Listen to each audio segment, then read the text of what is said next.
place du colonel Fabien, les étages du siège du Parti communiste français se vident. L'électorat a fondu, un univers se décompose. En 2002, le candidat du Parti communiste à l'élection présidentielle a obtenu 3,37% des voix. Les lendemains déchantent. Pourtant, depuis 1920, de grèves en manifestation, de la fête de l'UMA à Pif-le-Chien, la culture des camarades a imprégné profondément la société française. À la Libération, plus d'un Français sur 4 se prononçait pour le grand parti de la classe ouvrière. Que reste-t-il de cette France-là? Que reste-t-il quand on a tant donné, quand on a tant espéré?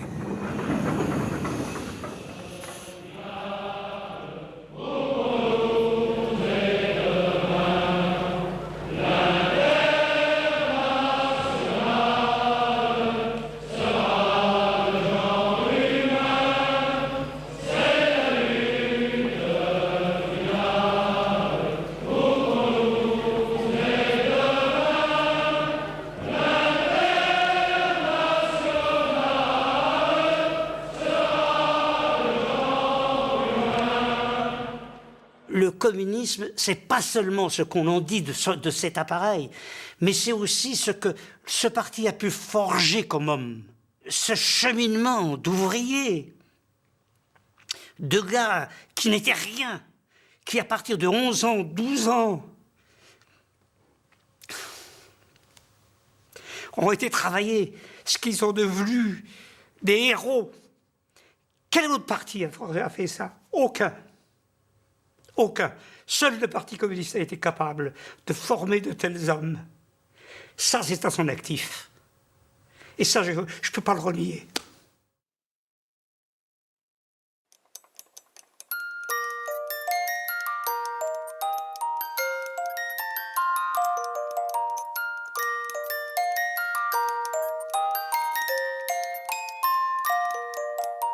On avait gagné. La guerre était finie.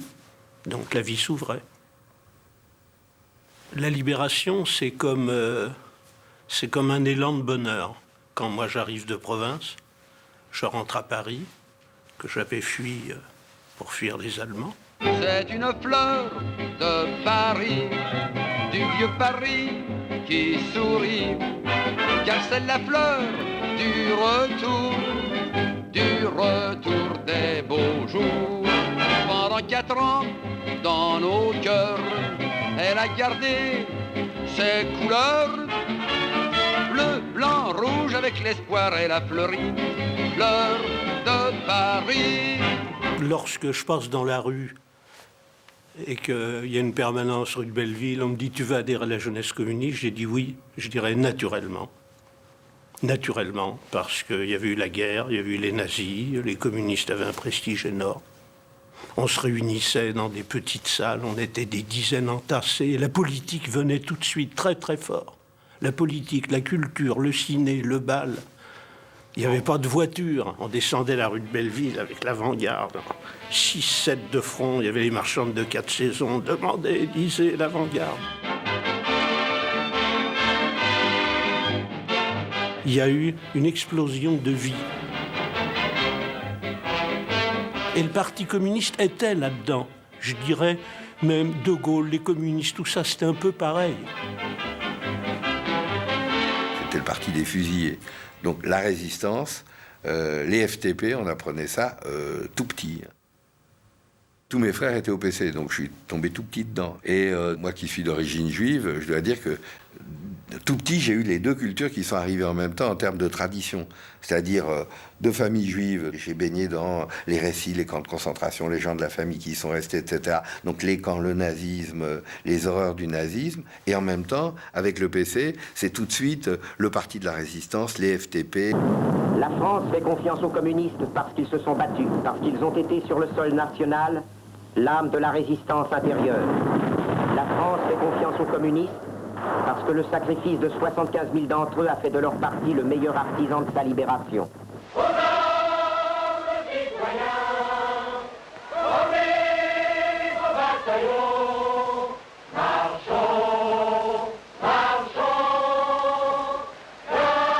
Un des actes fondateurs de mon appartenance au Parti communiste, de mon affirmation identitaire comme faisant partie de cette famille et comme un chaînon dans une histoire.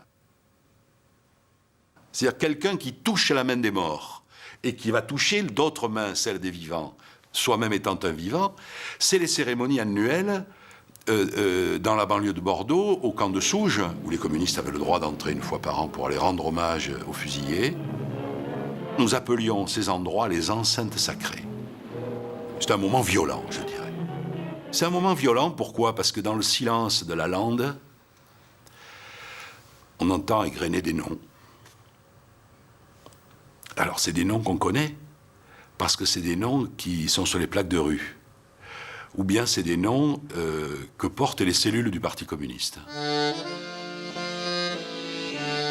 Le parti honore et cultive la mémoire de ses martyrs, de ses fusillés, de ces milliers de communistes qui ne sont pas revenus des camps de concentration. Et ceux qui sont revenus défilent ostensiblement, célébrés en héros. Parmi ces survivants, un grand nombre d'ouvriers. Louis Chéret, cheminot du Pas-de-Calais, a 40 ans à son retour de déportation. Quand il est rentré de Dachau, on a eu naturellement, notre père, on a eu l'impression qu'il a pris sa place, naturellement. Les racines des enfants et des petits-enfants de Louis et Suzanne Chéret sont ici, à Avion, cité minière et cheminote du Pas-de-Calais. Paul Chéret est le seul des 5 frères et sœurs à ne plus avoir sa carte du parti. Il se contente d'être compagnon de route. Jean, l'aîné, est un pilier d'une des plus grosses cellules de la ville. Bernard, cheminot de formation, est maire adjoint de la commune. Sa sœur André milite dans la même cellule que lui. Pierre, cheminot comme son père, longtemps permanent de la CGT puis du parti, est secrétaire adjoint de la section d'Avion. Annie, sa femme, a adhéré en l'épousant. Ils ont eu 2 fils, Nicolas, militant pour la paix et animateur de la jeunesse communiste, et son frère Rémi, 19 ans, qui hésite encore. Je crois que si nos parents étaient parmi nous, ils seraient fiers de leurs enfants. Et moi, j'ai des parents que j'ai toujours eu en émerveillement comme mes frères et sœurs. Et on ne saurait en aucun cas renier ce qu'ils étaient, en aucun cas, parce qu'ils ont été pour nous des grands exemples. C'était des gens qui faisaient un combat. Alors, être communiste maintenant, pour ceux qui le sont encore communistes, je dirais pas que ça n'a rien à voir avec ce qu'ils étaient précédemment, mais ces gens-là n'imaginaient pas tout ce qu'ils auraient pu comprendre et savoir ensuite. Si j'avais pas eu ces parents-là, je serais pas, comme la plupart de mes collègues de boulot, pas devenu communiste aussi de bonne heure, quoi. Moi, je me suis fait une espèce de vision de mon père, un peu symbolique, quoi. Hein, mais à chaque fois qu'on parle de ça, d'ailleurs, c'est très émouvant, parce que c'est nos racines, quoi. Hein, ouais. C'est notre existence. Moi, je suis tombé dedans dès que je suis né. Dès que j'ai mis la tête en dehors de chez ma mère. Voilà. J'ai été socialisé communiste, on va dire. En gros, hein. C'est pas communiste à 100%, mais bon, j'ai eu certaines valeurs comme combattre. Comme se battre. Je pense qu'il n'y a pas beaucoup de jeunes aujourd'hui qui ont envie de se battre. C'est plus des individualistes rationnels, quoi. Et ça a toujours beaucoup discuté politique à la maison, quoi. Tous les jours. Tu viens à un repas de famille, tu t'éclates. Je sais pas comment expliquer. En fait, nous, on s'est pas tellement posé de questions. Mais rien. Mais alors, on nous a jamais forcé à rien.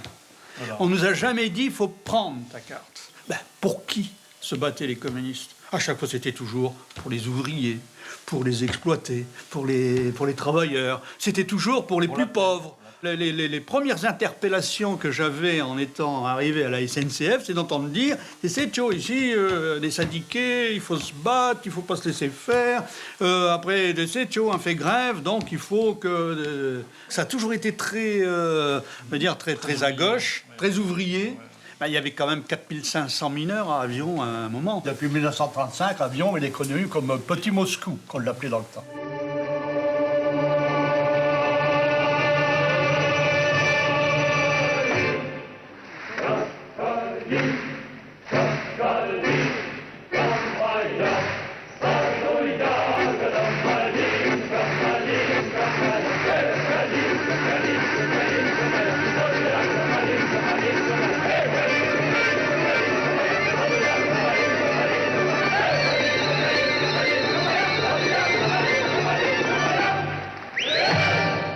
Nous étions avant tout français, mais très soviétisés. Des Français soviétiques. Voilà, c'est comme ça qu'on se définissait. C'était comme ça qu'on raisonnait, nous. Dans les pays socialistes, on est en train de construire une société pour des lendemains qui chantent, pour que le bonheur s'installe dans le monde entier. Et puis voilà, bon, alors c'était comme ça qu'on raisonnait. Nous. Moi, mais personnellement, un match France-URSS, bravo la France, mais en arrière-pensée, pourvu que l'URSS elle gagne. C'était ça. Tellement on était. Moi, c'était comme ça, marqué par ça. Moi, perso, je respecte tout ce qui a été fait. Il y a plein de choses. Après, moi, l'Union soviétique, j'accroche pas trop, quoi. Pour les jeunes générations qui aujourd'hui voient un PC tout petit et pas très crédible, et puis surtout qui ont dans la tête l'affaire du Staline, il faut bien comprendre que si des millions de gens ont adhéré et sont passés par le PC, c'était pas une adhésion au goulag, c'était pas une adhésion au crime qu'il y a eu à l'époque du stalinisme, sinon on comprend rien, les gens sont fous. C'était donc une adhésion à des choses extrêmement positives. On pensait tous que c'était vrai, qu'il y avait une espèce de justice sur la terre, pas besoin d'attendre d'être chez le bon Dieu, là-haut, je sais pas chez qui, pour faire la justice. L'homme nouveau, la femme nouvelle, bien sûr, parce que tout ça, c'est comme de l'opium, c'est comme de la drogue. Ça, c'est formidable, c'est lyrique, c'est romantique. Attendez, il y a tout pour plaire. Sauf que derrière tout ça, c'était faux. Vous vous rendez compte? Quelle déception. Je pensais, à l'époque comme aujourd'hui, que le communisme, c'est la libération humaine. C'est la fin de l'exploitation, c'est un monde plus heureux. Mais j'étais tellement fou que je pensais qu'avec le communisme, il n'y aurait plus de chagrin d'amour. Parce que personne ne sera assez méchant pour faire souffrir quelqu'un d'autre.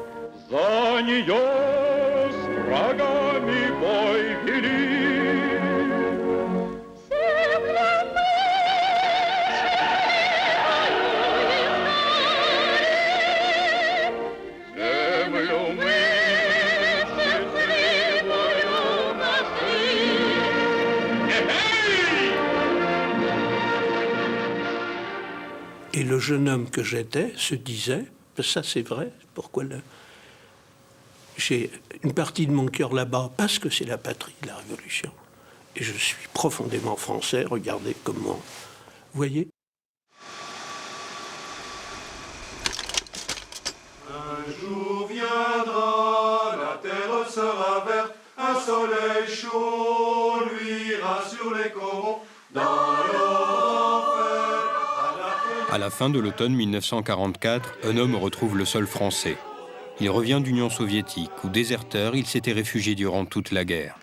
Le retour de Maurice Thorez, secrétaire général du parti, est un événement. Moi, je me souviens de l'arrivée de Thorez le 2 ou le 10 décembre 1944. C'est mon premier grand meeting. Mes parents, pour la seule fois de leur vie où ils ont été à un meeting, je les ai traînés au Veldiv. Vélodrome d'hiver, c'était ce grand vaisseau, où il y avait les 6 jours. On allait jour et nuit regarder les coureurs. C'était un truc très populaire, les 6 jours. Pendant 6 jours, tourne. Et au Veldiv, il y avait des grands meetings qui devaient tenir 20, 25 000, 30 000 personnes partout. Voilà, ça c'est mon retour Thorez qui compte.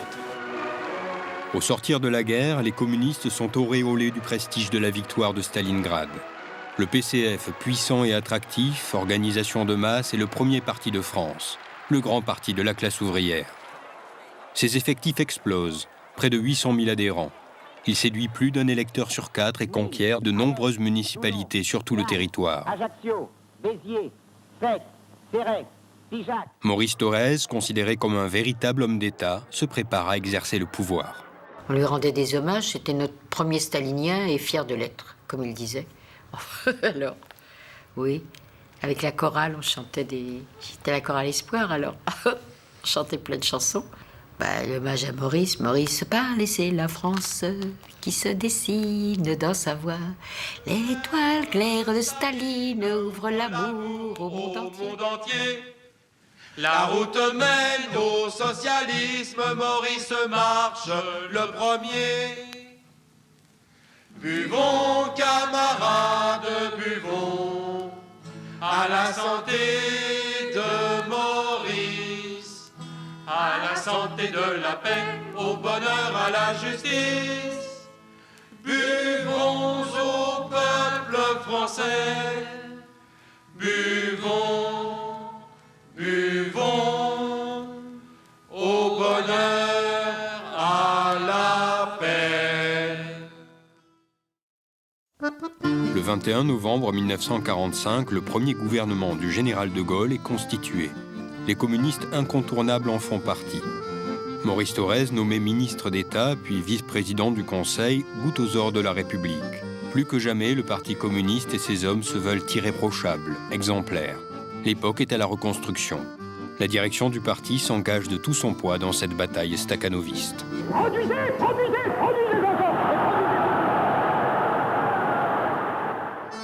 Mais 18 mois plus tard, à l'occasion d'une crise gouvernementale, Paul Ramadier révoque les ministres communistes. Surpris, amers, ils sont écartés du pouvoir, au grand soulagement des militants qui, par solidarité, n'avaient plus le droit de faire grève.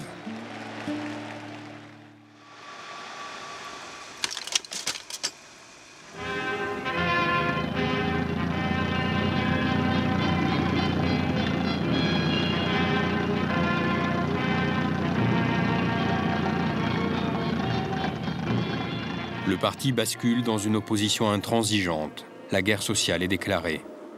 2 500 000 grévistes, une grève radicale, illimitée. La réponse du pouvoir est immédiate et les manifestations d'une rare violence. Le ministre de l'Intérieur est alors Jules Mock, le ministre Mock, que les communistes préfèrent appeler le sinistre Moche. Jules Mock avait promis, monsieur Jules Mock avait promis de faire écraser les mineurs, de faire écraser les mineurs. Mais son coup a raté grâce à la CGT. Chantons la Carmagnole, vive le son, vive le son. Chantons la Carmagnole. Dans les houillères du Midi aussi, la police de Jules Mock est sans pitié. Parmi les camarades mineurs en grève, Edon Arcangeli, militant du syndicat et responsable des jeunes communistes. 55 ans plus tard, Edon vit toujours au cœur du bassin minier des Cévennes, près d'Alès à la Grand-Combe, avec ses filles et sa femme. Marie aussi a travaillé à la mine. Elle y triait le charbon avant la naissance des enfants. Des 4 filles Arcangeli, 3 sont au parti. Michel est l'aînée, institutrice, elle est secrétaire de la section d'Alès. Sa sœur Martine est adhérente de la même section, tandis que Annie a succédé à son père comme adjointe au maire communiste de la Grand-Combe. Ah, ça ira, les Jules Mock à la lanterne. Ah, ça ira, les Jules Mock, on les pendra. Et si on les pend pas, on leur cassera la gueule. Et si on les pend pas, la gueule on cassera. Déjà, pendant les grèves de 48, je le regardais. Et alors? Ouais, je le regardais. Voilà. En 1948, Marie, adhérente aux Jeunes Filles de France, remarque ce jeune militant courageux qui pose ici fièrement avec une délégation de mineurs du Gard lors du congrès national de la CGT. Quelques semaines plus tard, suite aux affrontements avec les gardes mobiles, Edon est incarcéré 6 mois avec plusieurs de ses camarades et révoqué de la mine. Il a alors 25 ans et sa carte du parti en poche depuis 1944. 60 ans plus tard, pas une carte ne manque. 56, 56, 57, 58, 59, 60, 58, 49, c'est ça, là. Si Marie est également à jour de cotisation, elle est aussi membre de l'Union des femmes françaises qu'elle préside à la Grand-Combe depuis plus de 40 ans. Femmes, mères, soyons unies pour que la paix triomphe, pour assurer une vie meilleure à nos enfants, à nos familles. On disait ça en 1953. Là, c'est Paul Éluard qui dit « Chaque visage aura droit aux caresses ». L'Union des femmes françaises, dont je suis responsable maintenant ça s'appelle Femmes solidaires. Il y avait une presse, il y avait Clara Magazine, Heure Claire à ce moment-là, ou Femmes françaises. Femmes françaises dans chaque village, dans chaque rue, dans chaque maison, maman taille pour ses petits. Mais voilà Femmes françaises qui arrivent bourrées de merveilles, de recettes, de patrons, de jeux, avec sa page pour les petits. Un joli patron, une bonne recette, les dernières nouvelles, le livre à lire, les pièces à voir. Grâce à Femmes Françaises, je sais tout. Les actions, les femmes étaient toujours dans les combats pour la défense et du travail et du niveau de vie. La solidarité aussi au mouvement, par exemple au mouvement de grève. On a été solidaire de toutes les luttes dans le canton. S'il n'y avait pas eu ces femmes, bien peut-être que les mineurs auraient moins tenu le coup pour faire ces grèves si longtemps. La grève des mineurs s'éternisant, la solidarité s'organise dans la France communiste. Le parti et les municipalités de la banlieue parisienne soutiennent les familles de mineurs, recueillent leurs enfants, les nourrissent et les habillent. Besançon, Duny, Villejuif, Stein, Ivry, toutes ces communes qui forment ce que l'on appelle déjà la banlieue rouge.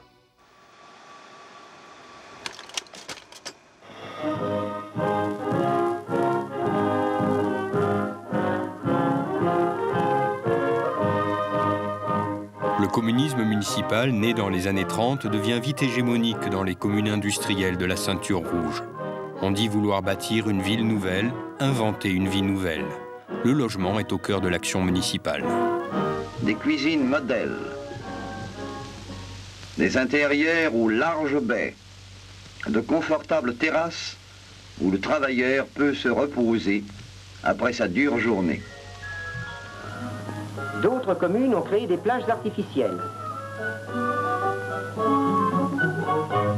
Les rayons ultraviolets y remplacent l'hiver les bienfaits du soleil.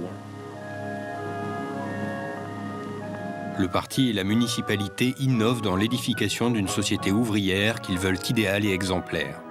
Crèches, piscines, patronage laïque, les communistes aiment les enfants.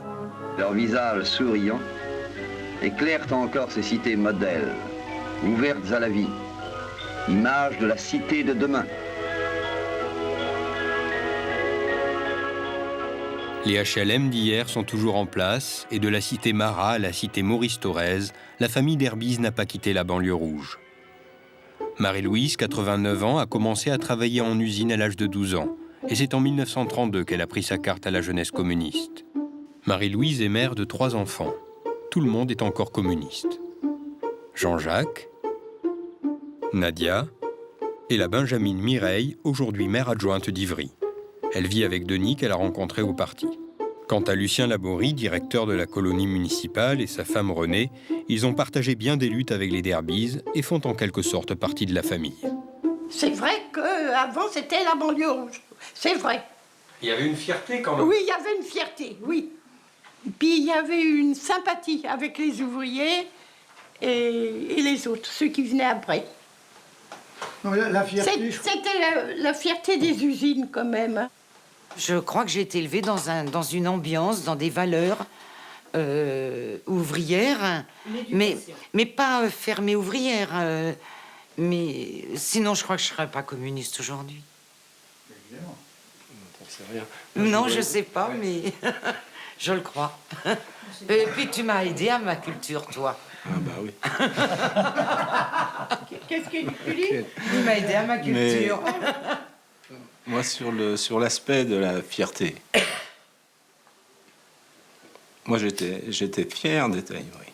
Parce que tout au long de ma jeunesse, j'ai eu toutes les possibilités de profiter de choses qui apparemment auraient pu être réservées à d'autres et que mes parents n'avaient jamais eu, bien sûr.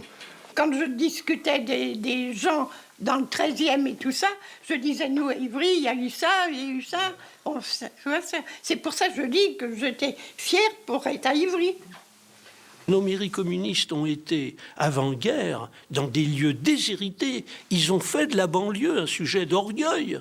Les garderies d'enfants, les crèches, les associations sportives. La FSGT, la Fédération sportive et gymnique du travail, qui était rattachée à la CGT, un peu au Parti communiste. Si on prend l'exemple en Lorraine, tous les clubs de football appartenaient aux usines. C'est avec la domination des usines. Donc il fallait faire des clubs à côté. Il fallait permettre à la classe ouvrière de faire du sport en dehors de l'emprise patronale.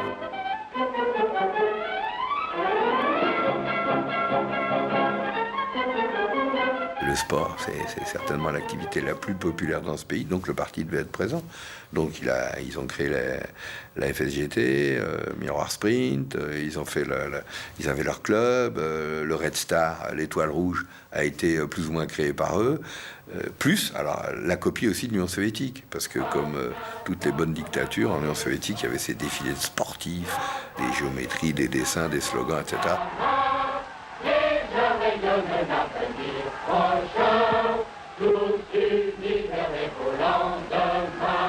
J'avais un côté religion, là. Il y avait un côté religion. Et pour des laïcs, hein, même des athées, j'en suis un, il y avait un côté religion. Mais c'est chaleureux aussi, vous voyez. C'est chaleureux. Parce qu'il faut bien voir, mais c'est dangereux, mais il faut bien voir que dans ces villes, je parle d'Aubervilliers, les gens qui y habitaient, ils avaient rien. Ils avaient rien. Et d'un seul coup, ils avaient tout. Ou enfin l'impression d'avoir tout. Mais c'est... Comment voulez-vous ne pas être reconnaissant? Non? C'est quelque chose d'assez fabuleux, finalement. Ce parti a joué un rôle, disons, de contre-société, je dirais, du berceau au cimetière. C'est-à-dire, a été capable, dans tous les aspects de la vie quotidienne d'un militant ouvrier, de le sortir de sa situation terrible d'ouvrier dans la société capitaliste et d'essayer de lui offrir une alternative, et là, dans tous les domaines de la vie. Mais c'est pas avec ça qu'on change une société, hein. L'expérience, d'ailleurs, a été faite. Mais enfin, ça vous fait un sacré entracte, hein. Quand on vient de loin, ça vous fait un sacré entracte. Un exemple, en 1953, j'avais 13 ans, aller faire du ski, c'était quand même phénoménal. Partir en vacances au bord de la mer tous les ans, c'était aussi phénoménal. Et je garde une fidélité, je sais pas moi, de ce qui s'est passé. ineffaçable, quoi. Ouais. C'est ineffaçable. On partait sans tenue, avec des baskets, on faisait du ski avec des baskets. Mais le ski, j'avais 10 ans. C'est vrai que pour moi, c'était la ville communiste. Nous, moi, je ne suis jamais partie en vacances avec mes parents. Non, on n'est jamais. Ça n'existait pas. Bah, parce que les parents, ils partaient pas. Ils partaient pas en vacances. Nous, les seules vacances qu'on a connues, c'est grâce aux colonies de vacances. Ça a été les premières municipalités, quand même, qui ont développé ces journées au plein air. Il faut rappeler la réalité. Vous aviez des enfants qui avaient très peu. Et alors c'est vrai, on avait tous des shorts bleu ciel, des maillots bleu marine, mais on était habillés. Les gosses de Bagnolet sont tous en bonne santé depuis qu'à la mairie de l'ordre a été mis. Les élus ouvriers ont bien su apprécier ce qui manquait aux enfants pour qu'ils soient tous contents. De l'air, de la gaieté, tout ce qu'on veut à manger, pouvoir bien s'amuser et dans l'océan se baigner. C'est nous, les gosses de la minerie, qui bien loin du mauvais air font un séjour à la mer. Les gosses de riches en meurent d'envie, le séjour est tellement bon à Oléron. Et c'est bien grâce aux communistes si les enfants sont si joyeux, joyeux. C'est nous, les gosses de la minerie, tout là-bas à Oléron, on est heureux, on est content. Je ne dis pas qu'il n'y avait pas derrière tout ça cette idée communiste. On fait mieux que les autres. La colonie de vacances d'Ivry est située au Mat, en Charente-Maritime. Et le 15 août, une seule et même grande fête réunit le Parti communiste charentais et les enfants de la colonie municipale.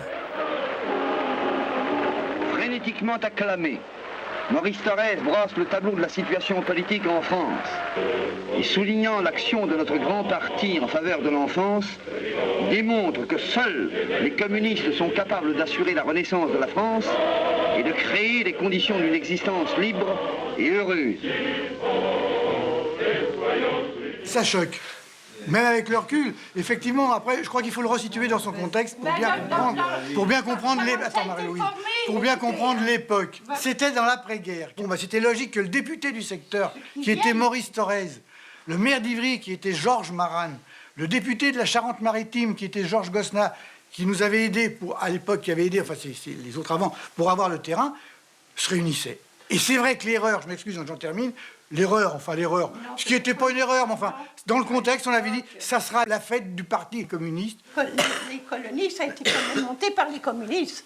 Alors, si Maurice Thorez serait revenu, mais c'est pas un autre qui viendrait. Et puis les gens savaient où ils mettaient leurs enfants. Les gens, ils savaient où c'est qu'ils mettaient les enfants. Ils savaient qu'ils allaient dans un lieu communiste. Ils auraient pu aller au scout. Ils auraient pu, parce qu'il y avait les curés, il y avait tout ça. Moi, je vais vous expliquer une histoire. Mais c'est la municipalité, ils payent des impôts pour ça. Ben oui, oui, mais ils savaient. Les communistes dans ces mairies, à l'époque, ils avaient une majorité qu'on pourrait qualifier d'écrasante. Enfin, il y a eu des moments où... Moi, je me rappelle même en 65, on n'avait pas de liste en face. N'avoir rien en face, ça fait drôle. Vous voyez, ça peut vous donner l'idée d'un pouvoir absolu. Alors, des fois, on dit c'est autoritaire. Mais le problème, c'est autoritaire affectif. Ce qui fait que le mot autoritaire se dissout dans l'affectivité. C'est elle-même qui devient autorité. Vous vous rendez compte? Alors, bon, ben, c'est comme ça, quoi. C'est comme ça.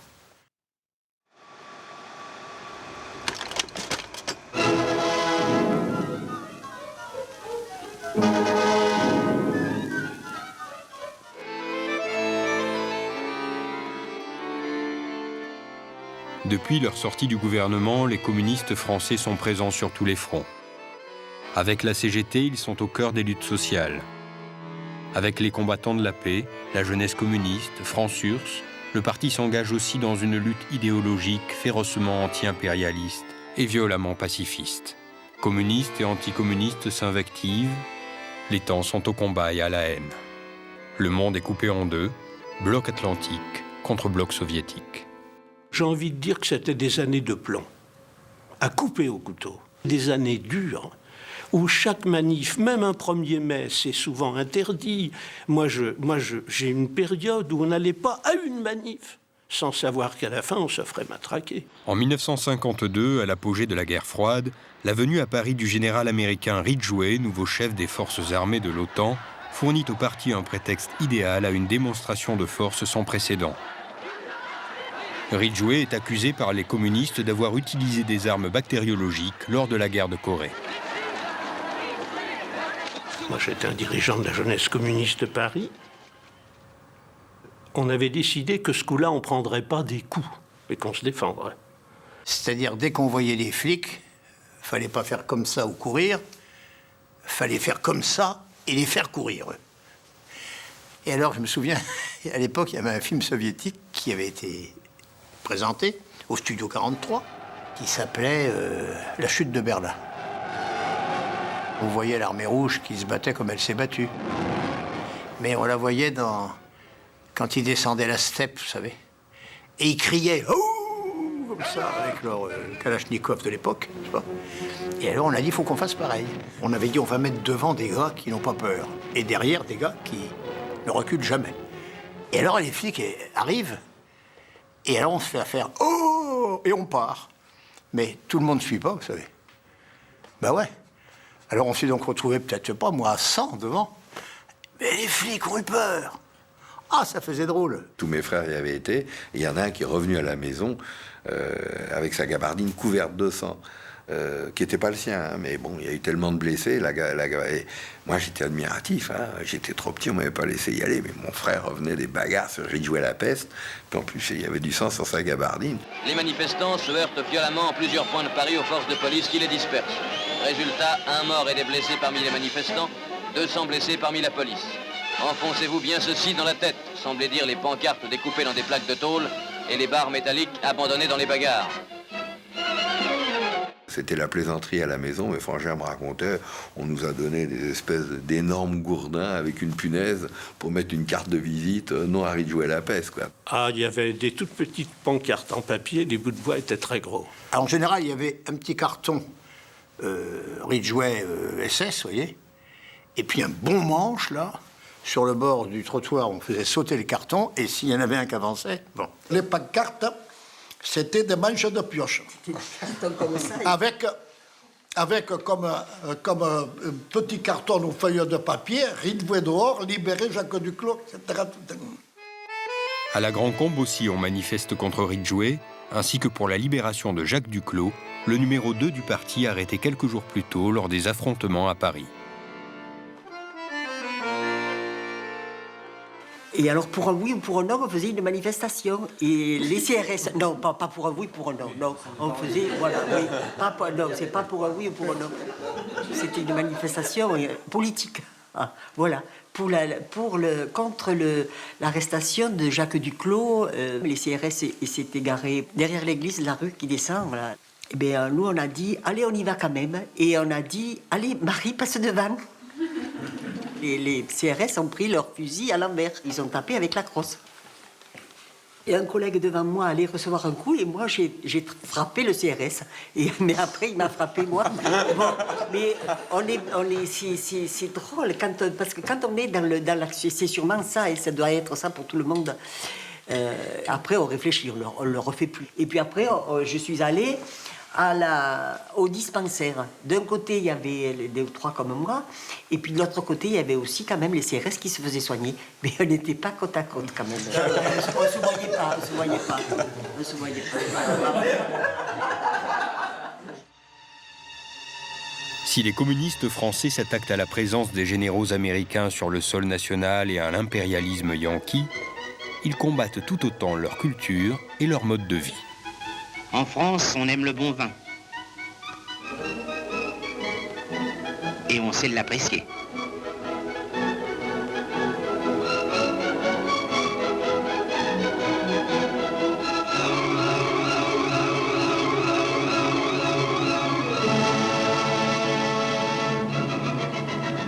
Du Coca-Cola.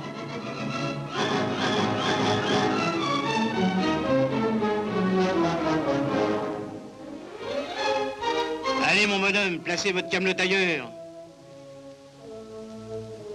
En Amérique. En Amérique. Quand on voulait voir un film américain, c'est vrai qu'on n'y allait pas toujours en le disant, quoi. Mais moi, je me cachais pour aller voir les films américains. Je les adorais. Mais j'en avais marre de voir toujours l'étoile devient rouge. Alors on se tapait tous les films soviétiques, ça j'ai dû tous les voir, la bataille de Berlin, la bataille de Stalingrad, à la gloire de nos camarades en Union soviétique, mais il y avait quand même d'autres films. Et moi je voulais voir les films de Mankiewicz, de Billy Wilder, enfin. Alors on se cachait et on allait en douce le dimanche après-midi, on se faufilait et on disait toujours qu'on avait encore voir l'étoile devient rouge. Alors qu'on allait voir les films américains. Le Parti communiste, heureusement, est là pour montrer au peuple, c'est sa fonction, il est l'avant-garde éclairée, évidemment, du prolétariat, de montrer où se trouve le danger véritable. D'où cette propagande anti-américaine jusqu'à l'outrance absolue, et parmi l'outrance, par exemple, celle qui, à plusieurs reprises, n'hésite pas à établir un parallèle entre la présence des troupes américaines de l'OTAN sur le territoire français et l'occupant allemand dans la période de 1940-1944. Cet amalgame est franchement pur. C'est moche. C'est comme renvoyer les victimes et les bourreaux dos à dos, vous voyez ?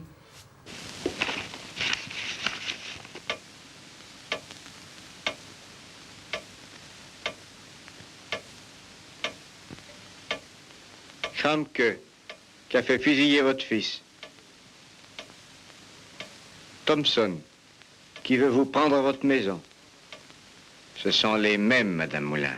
Si on les laisse faire, ce sera pour faire la même chose, la guerre. La Troisième Guerre mondiale est sur toutes les lèvres. Les communistes français, entièrement dévoués à Moscou, mobilisent toutes leurs organisations. On signe l'appel de Stockholm, on adhère au mouvement de la paix, et le prestige de grands intellectuels et artistes français renforce les convictions. Je déclare ouvert le Congrès mondial des partisans de la paix. Joliot-Curie, c'est le père de la bombe atomique française, quand même. Donc c'est pas complètement rien, quoi. Hein. C'est un grand savant, découvreur de l'atome, etc., etc., mais qui, pour autant, n'est pas partisan de la guerre nucléaire. Voilà. Alors évidemment, les noms les plus spectaculaires sont archi-connus, c'est Picasso et Aragon. Bon, sans compter Éluard, qui réadhère au Parti communiste pendant l'occupation. Enfin, il y en a quand même une kyrielle énorme. Il y avait un horizon, quand même. Enfin, le XXe siècle, sa grande utopie, c'est le communisme. Vous avez bien vu Picasso, comment il a dit, j'ai été au parti comme on va à La Fontaine. Hein, vous voyez ?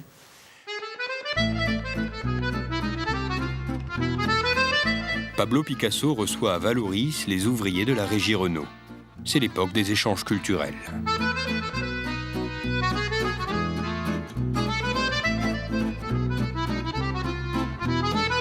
L'époque aussi où les intellectuels du parti, artistes et compagnons de route fraternisent avec le prolétariat. Et Yves Montand se souvient qu'il n'y a pas si longtemps, il était encore ouvrier. Je ne suis pas riche à millions, je suis tourneur chez Citroën. Je peux pas me payer des distractions tous les jours de la semaine. Aussi, moi j'ai mes petites manies qui me font plaisir et ne coûtent rien. Ainsi, dès le travail fini, je file entre la porte Saint-Denis et le boulevard des Italiens. J'aime planer sur les grands boulevards. Il y a tant de choses, tant de choses, tant de choses à voir. On y voit les grands jours d'espoir, des jours de colère qui font sortir le populaire. Là, vibre le cœur de Paris, toujours avant, parfois frondeur avec ses chants, ses cris, et de jolis moments d'histoire sont écrits partout le long de nos boulevards.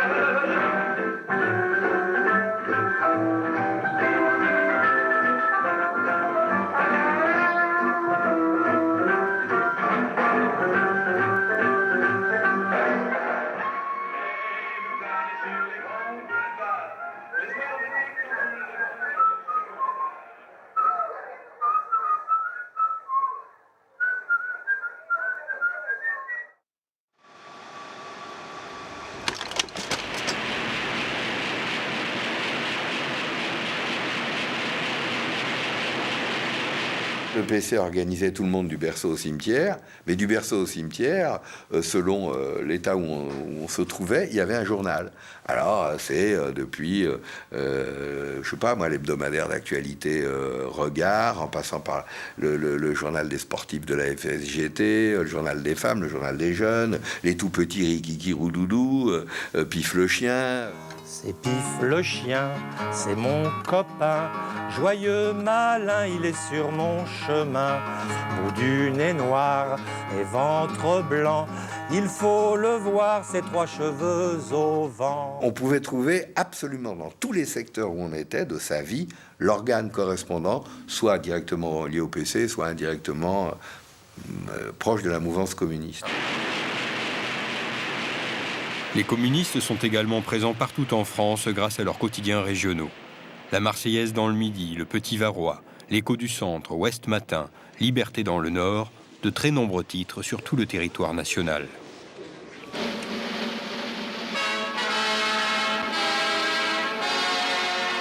Moi, je lisais l'Humanité. Ah, je lisais l'Humanité, c'était mon bréviaire, si on peut dire. Mon père vendait l'Humanité. Mon père vendait l'Humanité, et avec son accent italien, le pauvre homme, il disait jamais demander l'humanité, il disait demander l'humanité. C'était l'humanité, c'était pour lui, les journaux qui disent la vérité. L'Humanité, moi, au moment où j'ai commencé à le diffuser, d'ailleurs avec mon père, j'avais 12 ans, vous voyez, on vendait le journal L'Humanité, ce qu'on appelle à la criée. Vous aviez l'UMA sur le ventre et bon, vous criez « Demandez l'Humanité dimanche ». Demandez l'Humanité dimanche. Bonjour. Voilà. Moi, pourquoi je la vends? Parce que c'est l'UMA. La vente de la presse, c'était les classes du militant. J'ai diffusé la presse pendant près de 50 ans.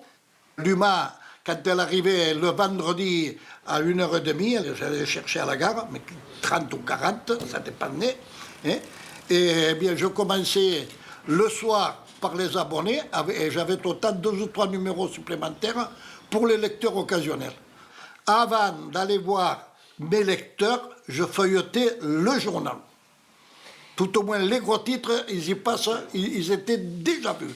Ah ben moi, j'ai pas l'habitude de vendre quelque chose que je crois pas et que je connais pas le contenu. Des oiseaux près d'une source claire, des enfants qui chantent le ciel bleu, et des nids pour tous les amoureux.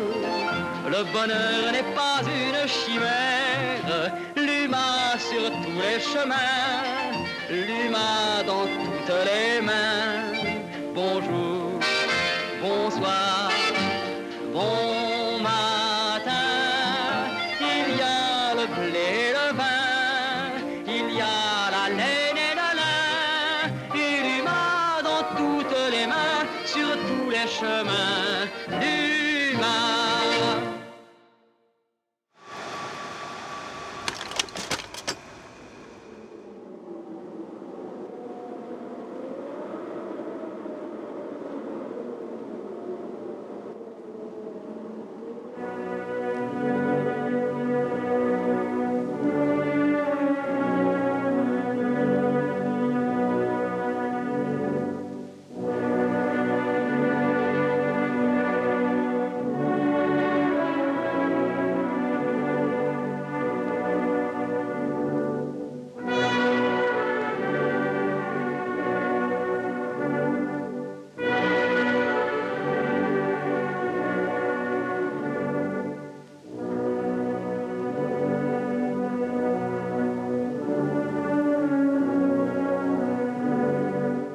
C'est un choc inimaginable.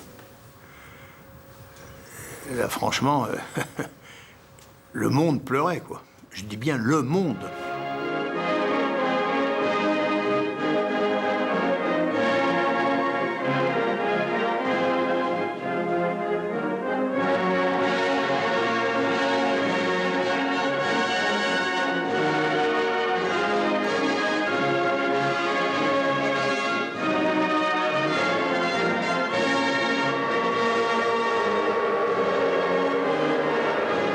Незабываемые минуты великого прощания.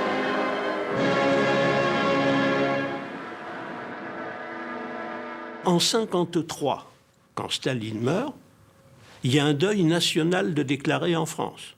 Moi, je me souviens, à Stein, les commerçants de la rue Carnot, qui était la rue centrale, venaient porter des tissus, des voiles, pour faire un catafalque. Pour qu'un pays entier et son gouvernement, férocement anticommuniste, déclarent le deuil pour la mort de cet homme, c'est donc bien qu'il y avait une ambiance générale à l'époque invraisemblable.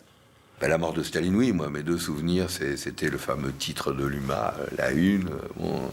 Et puis c'était, comme j'habitais à côté, et le siège du PC, Carrefour Châteaudun, aussi, je me rappelle, était complètement vêtu de noir, avec un immense portrait de Staline, et puis une queue invraisemblable de militants communistes qui allaient porter leur signature.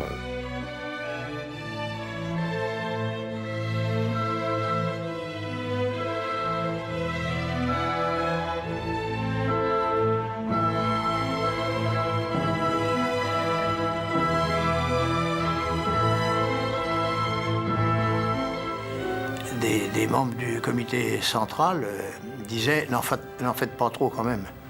Vous voyez? Parce qu'ils sentaient, ça devenait, c'était géographique, on dirait, n'est-ce pas? La disparition du guide éclairé de la classe ouvrière bouleverse aussi les communistes du Gard. Sur le carreau de la mine, on rend hommage au maréchal Staline. À la CGT mineure d'Alès, Marie et Edon Arcangeli retrouvent régulièrement leurs compagnons de combat. En 1953, Valère Barraza était militant à la CGT et secrétaire d'une des cellules communistes du bassin minier des Cévennes. Staline meurt, et qu'est-ce qu'on fait? On appelle les mineurs à faire une journée de grève, une journée de deuil pour Staline, pour la mort du dirigeant de l'Union soviétique, etc. Je vous dirais que la grève a marché à 90%. Il n'y avait pas de calcul politique, là. C'était honnête, c'était sincère, parce qu'on croyait vraiment que là-bas se construisait ce à quoi on aspirait nous-mêmes. Mais en même temps, il y avait des questions. Et il y avait des mineurs qui venaient et me disaient « Mais oui, bon, nous, on fait grève ici pour la mort de Staline, mais est-ce que les soviétiques, eux, ils la font ?» Et on avait des arguments. On disait, enfin, moi, c'est ce que je répondais, je disais mais les soviétiques n'ont pas à faire grève, parce que là-bas, les travailleurs travaillent pour eux-mêmes. Pourquoi veux-tu qu'ils arrêtent le travail, puisque la production qu'ils font produire, ils produisent pour eux-mêmes. Ce n'est pas notre cas, nous. Étant dans un régime capitaliste, il est normal qu'on se manifeste par rapport au décès d'un dirigeant d'un pays qu'on pensait que, voilà. Moi, aujourd'hui, quand j'entends faire une grève pour Staline, aujourd'hui, je ne ferai jamais grève pour qui que ce soit d'un président dans le monde. Bien qu'en 92, je suis parti faire des brigades internationales au Nicaragua parce que je soutenais la révolution sandiniste, tout ça. Mais je crois qu'on n'a pas le même rapport. Je crois que tout à l'heure, Francis l'a dit, ou Valère le dit souvent, c'est bien d'avoir des certitudes, mais je crois que ce qui nous peut-être, je ne veux surtout pas donner de leçons, mais ce qui nous manque, y compris peut-être encore aujourd'hui, c'est bon, les convictions, je crois qu'il faut les avoir, mais parfois aussi le doute.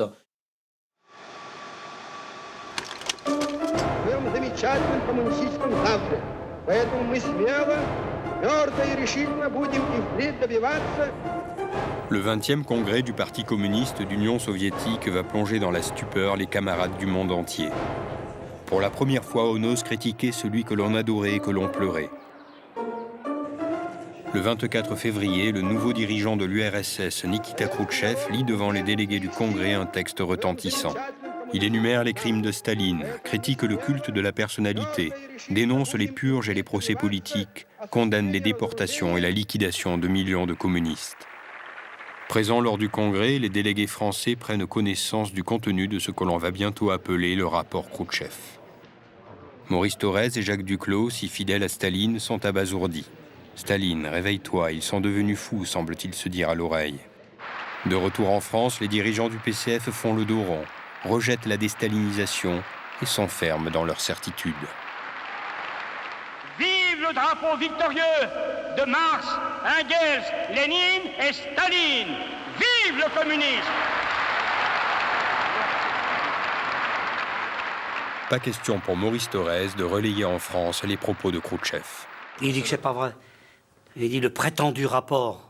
On parle à l'époque du rapport attribué au camarade Khrouchtchev. Je me suis dit, attribué, si le Monde le publie, c'est que... Il y a anguille sous roche, là, ça doit être vrai. Ma lecture du journal Le Monde commence à ce moment-là.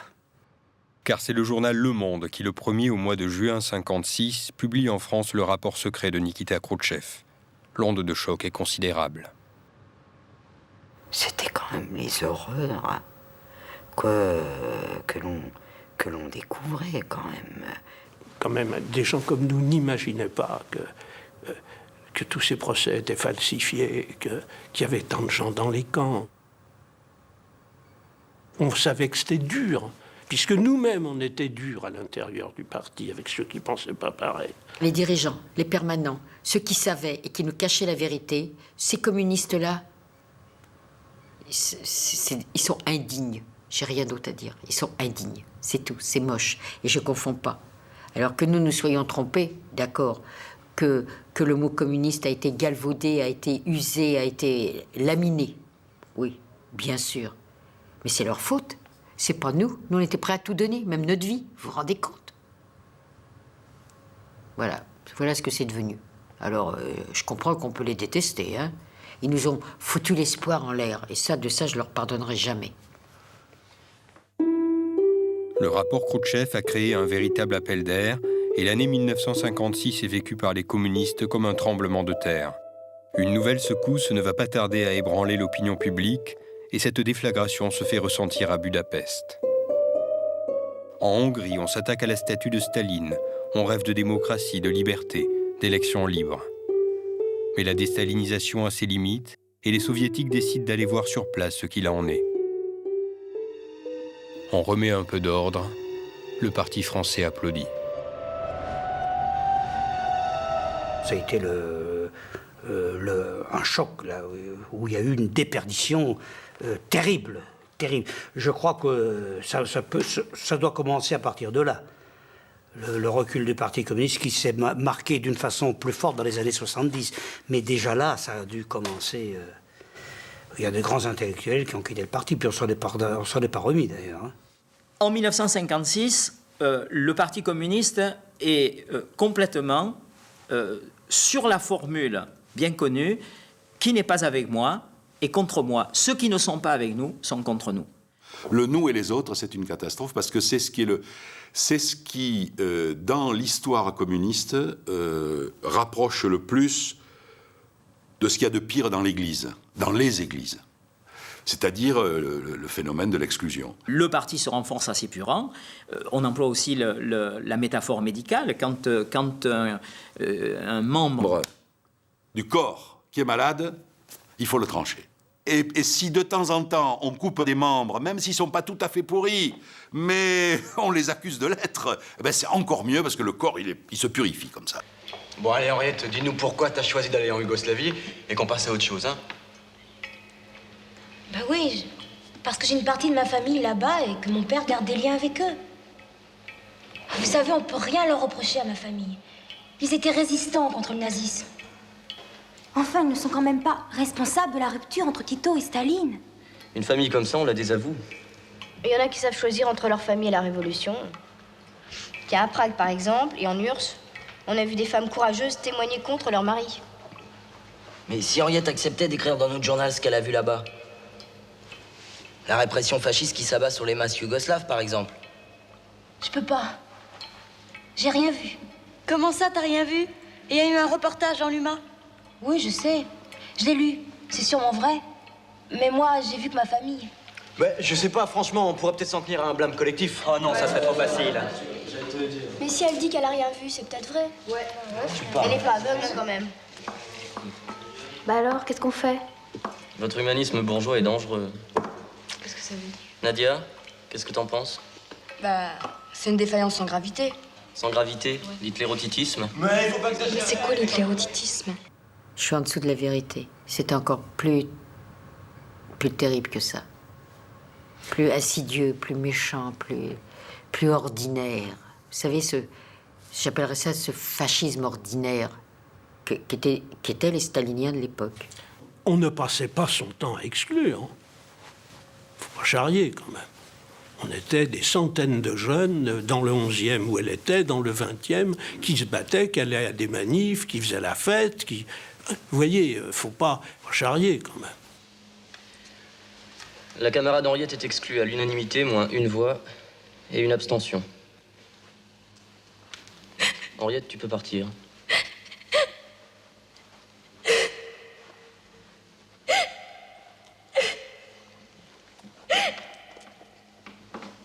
Quand ils m'ont jeté dehors, j'ai cru mourir. On m'avait enlevé un poumon. Ça m'aidait à respirer et j'ai dit, je suis noyée, c'est fini. Quand moi j'ai été viré, le stalinisme, j'étais jeune, mais le stalinisme, je savais ce que c'était, etc. J'étais convoqué au comité central. Officiellement, on m'a dit, voilà, ton recours est refusé, tu es exclu du parti. Très franchement, ça m'a fait un petit quelque chose. Alors vraiment, je menais la bagarre contre la direction depuis belle lurette, mais quand même, en l'espace de quelques minutes, il y a tous mes souvenirs qui sont arrivés avec des gens chouettes, très chouettes, avec qui j'avais milité, aux Vaillants, aux Jeunesses, aux partis, les manifs, les goguettes, c'est-à-dire les petites réunions le soir autour d'un pot, le ciné-club commun où on allait dans le quartier. Enfin bon, tout est venu comme ça d'un seul coup. J'ai mis beaucoup de temps à comprendre la dimension dramatique. C'est-à-dire à quel point, au fond, c'est inacceptable. Je dirais que si je faisais les comptes, c'est l'une des questions qui me pose le plus de problèmes. En fait, c'est une blessure irréparable. Ça, mais je le sais maintenant.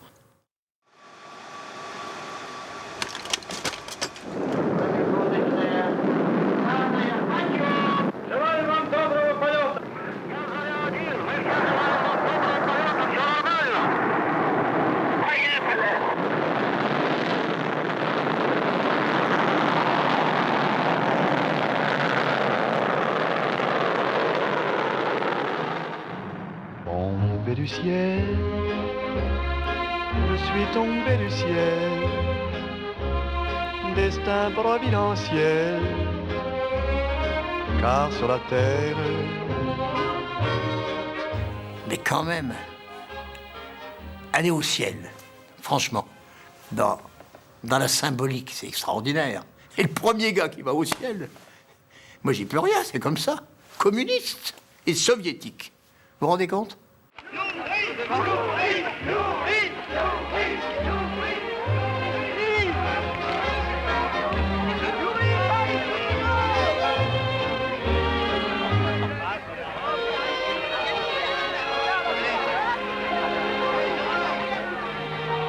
Tombe du ciel,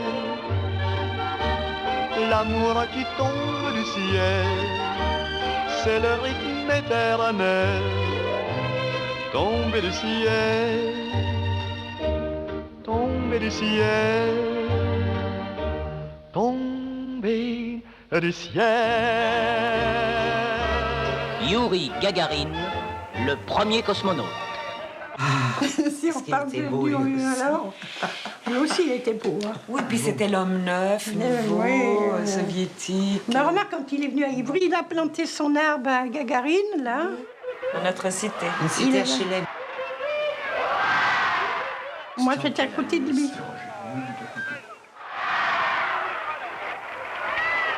On avait fait un spectacle un peu gymnaste. Avec, je me souviens, on avait des panneaux qui changeaient de couleur, là, la soviète. C'était quel symbole, Youri Gagarin? C'était la jeunesse. C'était l'homme dans l'espace. En l'air, là. Le premier vol en l'air. Quand la nouvelle s'est propagée, j'étais au fond de la mine. Et tout d'un coup, c'est venu au fond de la mine, la nouvelle. Mais je ne sais pas comment elle est venue, mais enfin, tout le monde parlait de ça. Gagarine, dans l'air, enfin, etc. Apprendre une nouvelle d'une telle portée au fond de la mine, c'est vrai que c'était quelque chose d'extraordinaire. On était fiers, quoi, je veux dire, ça, on ne s'est pas mis à danser, on ne s'est pas mis à chanter, mais il n'en reste pas moins qu'on a été fiers, justement, que ce soit un jeune ingénieur, disons, de ce pays-là, qui envoie le premier un homme dans l'espace. Et je me souviens aussi de Valentina Tereshkova, qui est venue au congrès de l'Union des femmes françaises à Nîmes en 1968. Du premier aussi, mais ça, je me souviens bien, et on était contente de la recevoir. D'ailleurs, le Sputnik, c'était pareil. Laïka aussi, la chaîne. Donc tout ça, ça a été une suite là, qui montrait la puissance de l'Union soviétique. Là, et nous, on était de ce côté-là, donc tout allait bien.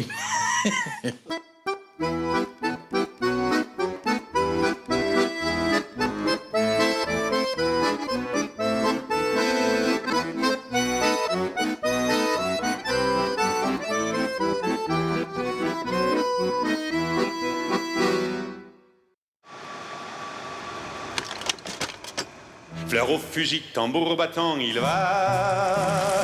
Il a 20 ans, un cœur d'amant qui bat. Un adjudant pour surveiller ses pas. Et son bardac contre ses flancs qui bat.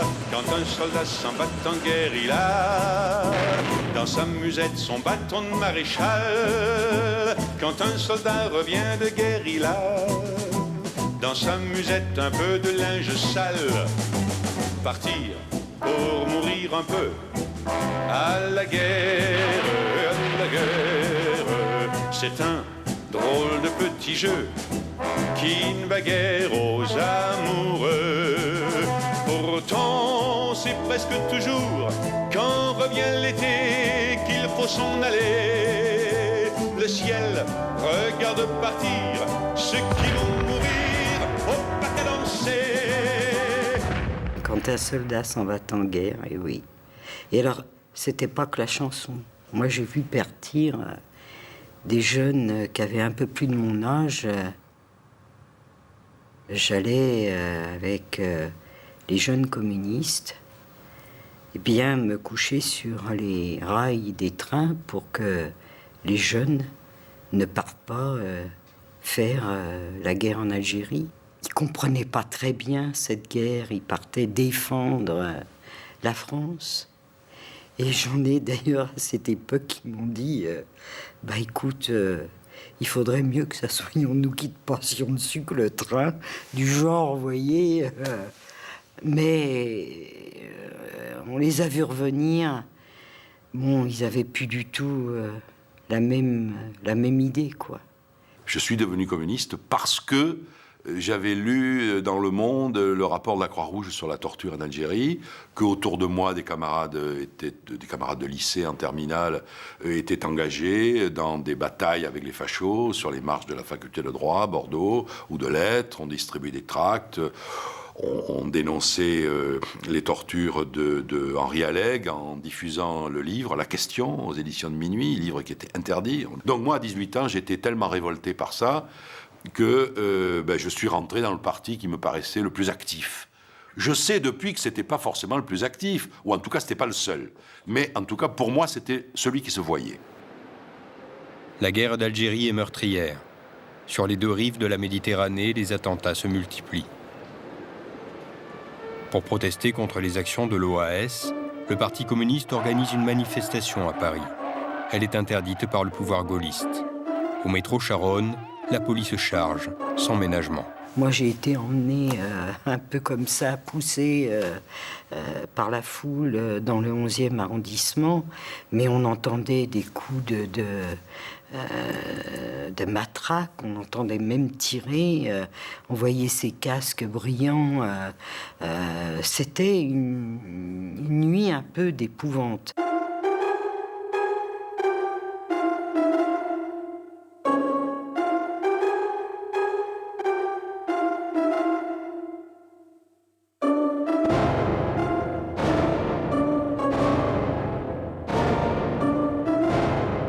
Cette nuit-là, parmi les manifestants au métro Charonne à Paris, Nadia et Jean-Jacques Derbise. À la cité HLM d'Ivry, leur mère et leur jeune sœur Mireille s'inquiètent. À la radio, ils ont commencé à annoncer les charges. Et quand maman a entendu la radio, elle m'a pris par le bras. On a dit, on va sur le balcon. Et on était sur le balcon toutes les deux et ma mère pleurait. Voilà. Et on attendait. Et j'attendais. Et je pleurais avec ma mère. Je savais pas pourquoi, mais je pleurais. Et on attendait Nadia et Jean-Jacques, en fait. Voilà. Voilà. On s'est protégé. On y allait pour la paix en Algérie. On n'y allait pas pour affronter les forces de l'ordre.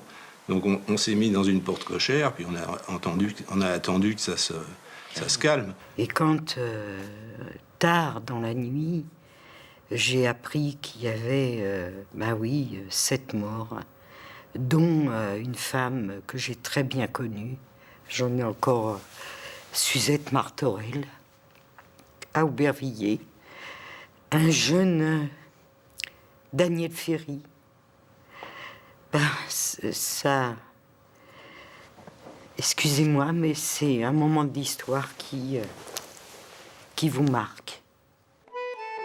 Ils seront finalement 9 victimes, tous communistes ou sympathisants, à être enterrés au cimetière du Père-Lachaise.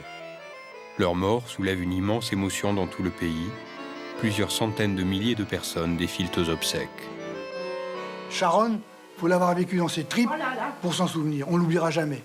Ni le million de gens qui après traversaient. Et ça, quand on a ça dans la peau, c'est viscéral. Donc après, c'est pas une haine.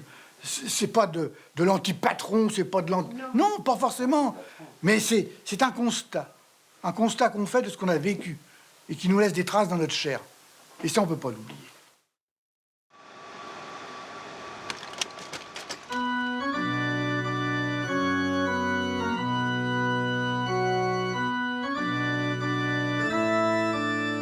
Les communistes n'en finissent pas d'enterrer leurs morts.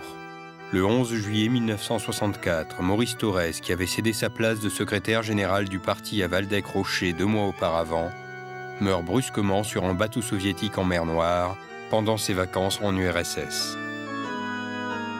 Quand j'ai appris à la télé que Maurice Thorez était mort, j'étais effondré, totalement effondré. Guy Frêche est postier à Paris. À l'âge de 20 ans, Guy était un des principaux animateurs de la jeunesse communiste de Toulouse. J'étais malheureux, il me manquait quelqu'un. Je ne connaissais pas, je n'ai jamais parlé, cet homme. Je l'avais vu comme ça, dans les trucs, les stages, les machins, mais je ne sais pas, comment vous expliquer, je ne sais pas. J'avais honte, je ne voulais pas comme moi, j'étais à l'armée, tu parlais dans la chambrée, les mecs pleuraient pour Thorez, ils n'auraient jamais compris. Je ne savais pas expliquer. Ils effleuraient, point. Un de mes oncles, un frère à ma mère, qui quand il est né, donc mon grand-père voulait l'appeler Maurice Torres Montelon. Ils ont dit c'est pas possible de donner Torres. Donc il s'appelait Maurice Montelon. Maurice Torres, le prénom, et Montelon, son nom de famille, quoi. Donc ça avait été refusé par l'état civil à l'époque, donc il s'appelle Maurice. Et c'est pas plus mal le recul que j'aurais l'oncle aujourd'hui, je pense qu'il vote au Front National, tu vois. Donc Maurice Torres Montelon. Il y avait une fameuse chanson sur Maurice Torres qui a été faite, je sais plus par qui, mais un fils du peuple, notre ami. Il disait la chanson un fils du peuple, notre guide. Nous l'aimons par ce qu'il nous donne. Car il est partout où nous sommes, demain dans la France qui nous propose, et que nous ferons avec lui. Et que nous ferons avec lui. Nous partagerons avec lui le pain et aussi les roses. On voit bien que c'était un ouvrier quand même. Il était social, il était avenant, il causait de choses au bout d'une autre. On ne parlait pas toujours de politique. On parlait de la jeunesse, parce que moi j'étais quand même jeune. Il était très beau. Un bel homme. Un bel homme. Il était très beau. Séduisant. Et puis, beau, mais quand je dis beau, c'est un visage humain, quoi. Oui, on avait l'impression que ça... Un bonhomme. Ah ouais, un bonhomme. Un bonhomme. Oui. On avait l'impression qu'on le connaissait tout le temps. Oui. Vous voyez, C'était pas une personnalité, il me disait tu, moi je lui disais tu aussi. Il a même épluché des légumes avec moi, alors. J'avais un respect et j'avais de l'amitié parce que il était sympa et j'en ai aussi. C'est quelque chose, c'est ma vie, c'est... Au même titre que ses petits-enfants. Voilà. Pareil. Bah oui, mais oui. C'était Jeannette et puis Maurice et puis c'était tout.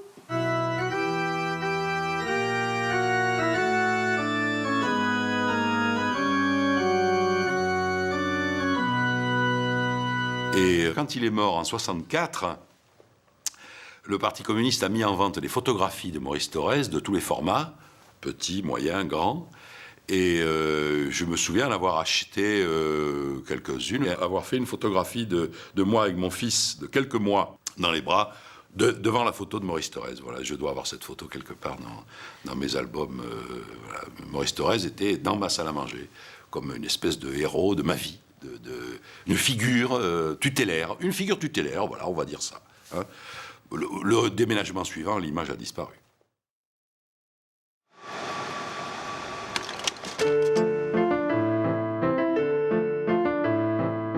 Les années 60 sont annonciatrices d'un changement d'époque. Autre temps, autre mœurs, les mentalités évoluent.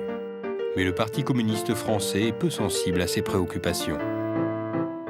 Au parti, je me suis toujours trouvée bien. J'ai milité au syndicat et au parti. Mais après, quand on abordait les questions de pilules, il y avait toujours, on ne pouvait pas aller plus loin. Il y avait toujours des sourires en coin où c'était pas important. Où les mentalités rétrogrades ne sont pas parties tout de suite au parti. Hein. L'avortement était, chez les ouvrières et chez les gens les plus pauvres, une catastrophe. Une catastrophe. Les riches s'en démerdaient avec des médecins. Hein. Et chez les pauvres, c'est terrifiant, ça. Des générations de femmes sont mortes, ont été emmenées à l'hôpital. Je le dis parce que j'ai vu ça autour de moi. Pleines de sang. Dans des hôpitaux, on les maltraitait. Salope, t'as encore fait un avortement. C'est terrifiant. Et on aurait dû prendre ça de front. Parce que ça, c'était la vie réelle. Au lieu de ça, invraisemblable. On a fait des discours moralistes, ayez des gosses, les élever. Comment, les gosses? Alors que les millions de familles ouvrières cherchaient à pas en avoir plus de 2 ou 3, parce qu'ils avaient envie de les envoyer à l'école. Et qu'ils voyaient que là où il y en avait 7 ou 8, la misère. Voilà. Et ça, c'est typique. La coupure avec le monde réel. À l'époque, le Parti communiste, c'est vrai que la contraception et l'interruption volontaire de grossesse, on était, alors là, je dis pas en dessous de tout, mais presque. Je me rappelle d'un article sérieux et grand de Jeannette Torres-Vermèche qui disait, je ne sais plus exactement ce qu'elle disait, mais le bonheur d'une femme, c'est d'être mère. Donc on ne se fait pas avorter. Déjà en 1956, Jeannette et Maurice Thorez s'opposaient vigoureusement à la contraception et à l'avortement, quitte à amorcer un divorce avec la société. En avant, jeunesse de France, faisons se lever le jour. La victoire avec nous s'avance, fils et filles de l'espérance, nous ferons se lever le jour. À nous la joie, à nous l'amour. Il y avait tout ce débat déjà à l'époque sur le contrôle des naissances.